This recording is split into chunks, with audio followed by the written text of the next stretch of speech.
We must be aggressive in our efforts. Incompetence, deceit, fraud, corruption, dishonesty, lying, and the violation of the U.S. Constitution of officials now come into play as relates to our national character, our economy, and the nation's well-being, and is the rationale for what I'm calling for tonight in terms of demand resignations.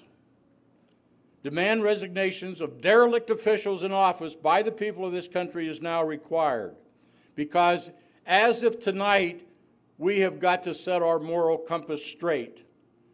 And here in Virginia City, we're going to start it. We're going to ignite a fire here tonight that's going to spread throughout the country. The oath of office that our officials take is simple and reads, I do solemnly swear that I will support and defend the Constitution of the United States against all enemies, foreign and domestic, that I will bear true faith and allegiance to the same, that I take this obligation freely, without any mental reservation or purpose of evasion, and that I faithfully discharge the duties of the office on which I am about to enter, so help me God.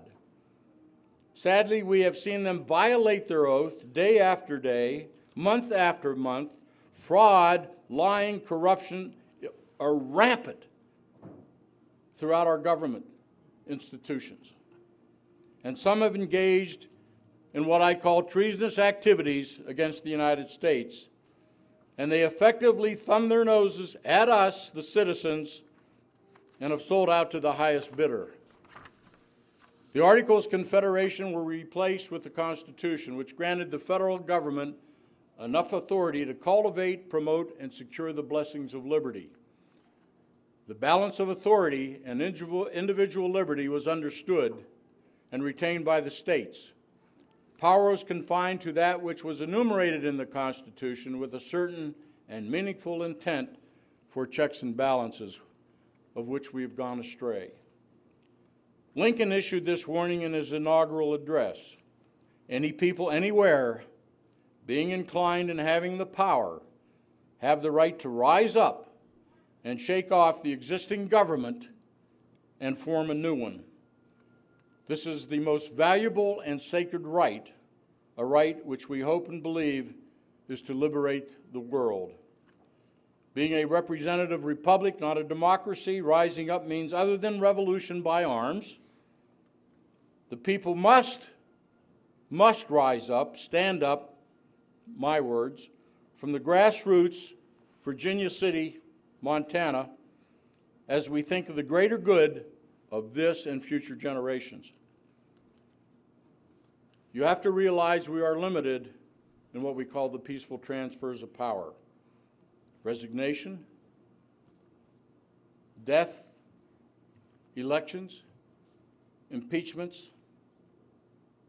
Because once it moves beyond the peaceful transfer of power, then it can get very bloody as we go into a gray area towards anarchy and revolution. What we are currently facing right now, I think, is the beginnings of that gray area.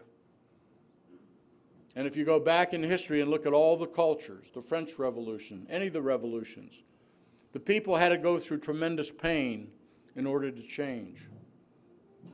But once the people go through a lot of pain, once we see our 20 and 30 and 40-year-olds going through some pain, they will change.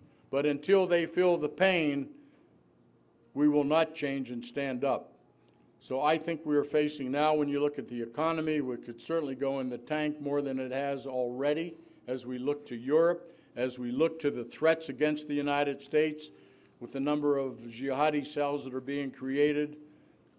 And Ahmadinejad in Iran, now with his new Club K missile system, basically produced by the Russians to put in a container that can come off our shores in a container ship and deliver a nuclear weapon into New York, Boston, Washington, Seattle, Los Angeles, Miami.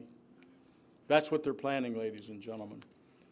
That's why the grassroots of this country must stand up now, not next year, not the elections of 2012, because we are very limited right now in what we can do. We the people have had enough.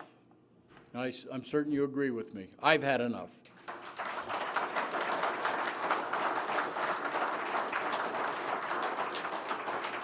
And in an article I wrote last year, I said enough is enough. That was a year ago, before I had my transformation of my brain when I got operated on. You see, things do change.